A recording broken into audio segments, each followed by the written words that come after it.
Hello, this is Erin Hinton for my ECE 1103 class. You had asked me to give my thoughts on utilizing iPads in early education classrooms. So I have to admit, after doing some research, this project has allowed me to kind of change my stance a little bit.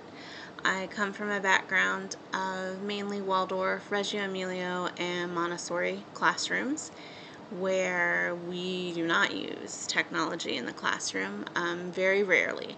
It's all kind of hands-on, real-life experiences instead of any type of screen time. Anything that we're doing, art, literacy, is a book in hand, art supplies in hand. Then recently, on the flip side, I was in a school where they were inundated with screen time. During lunch, they would have Bluey or Paw Patrol on, and that would take up an hour of screen time. And I also noticed it took the children's focus off their food, and they would barely eat. And so, looking at those two extremes, I've decided that the best practice is a nice balance. I think that iPads can greatly improve a student's success rate if it is utilized in a creative manner that supports the learning objectives and is done in smaller doses throughout the class day instead of large chunks of time. And I also think that it shouldn't be just passive viewing, so TV shows or just videos. I don't think that's the best use. I also don't believe in utilizing it for like electronic worksheets.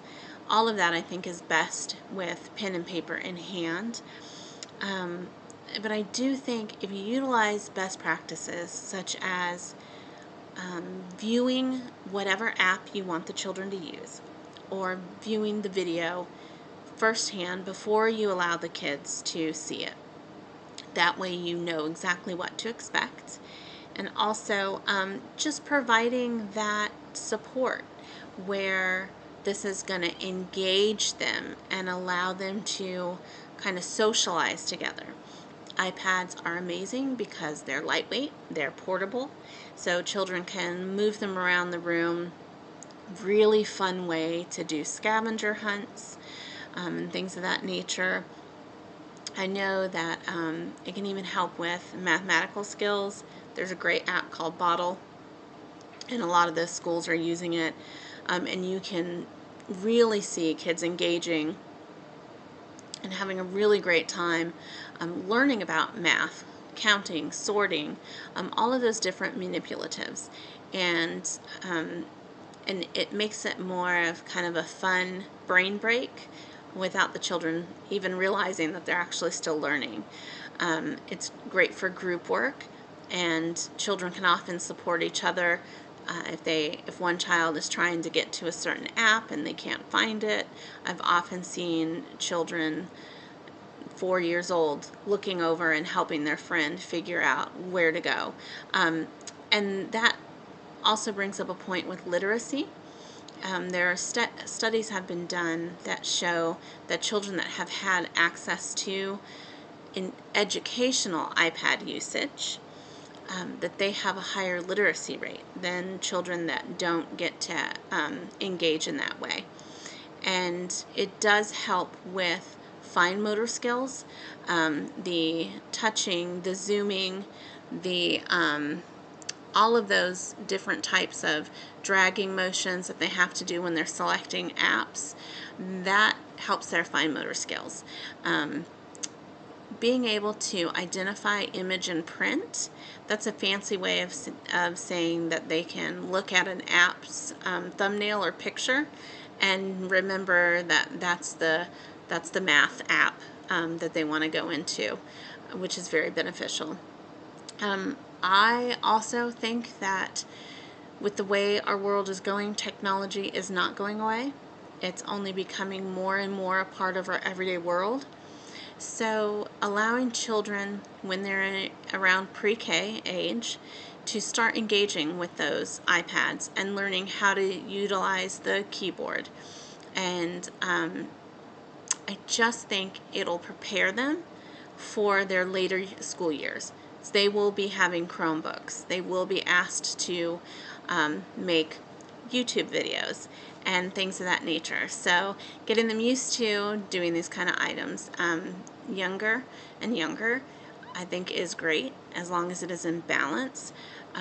It's a teacher's responsibility to utilize them in a creative way so that you can integrate that into your curriculum, and so it doesn't become quote unquote a babysitting tool.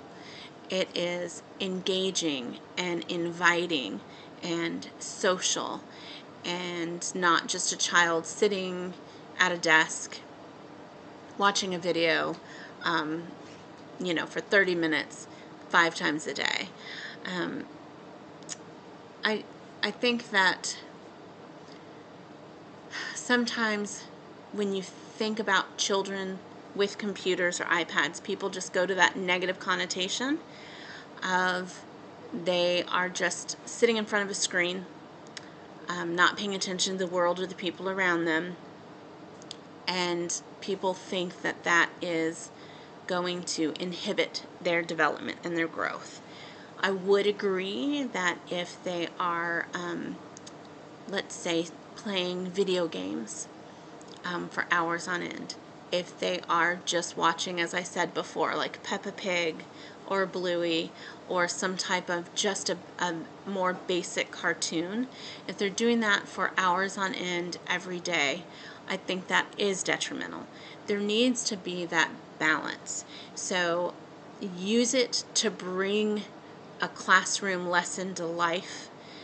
Use it as a brain break for these kids to have a little fun, see some color, hear some cute music, and then go back to the concrete learning.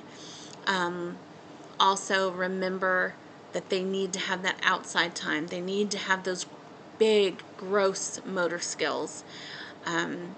And not to say that the iPad doesn't have its benefits.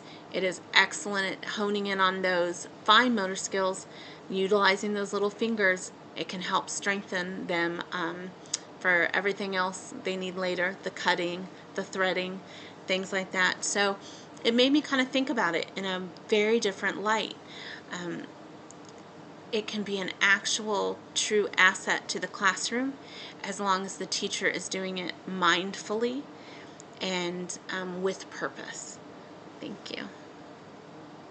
Oh, I almost forgot. One of the sources that I got a lot of my information from was a study by A. Hutchinson that was done in 2012, and it was called Exploring the Use of the iPad for Literacy Learning. So that's where I got some of my kind of statistics about the literacy and the strengthening of the math skills, was through that study.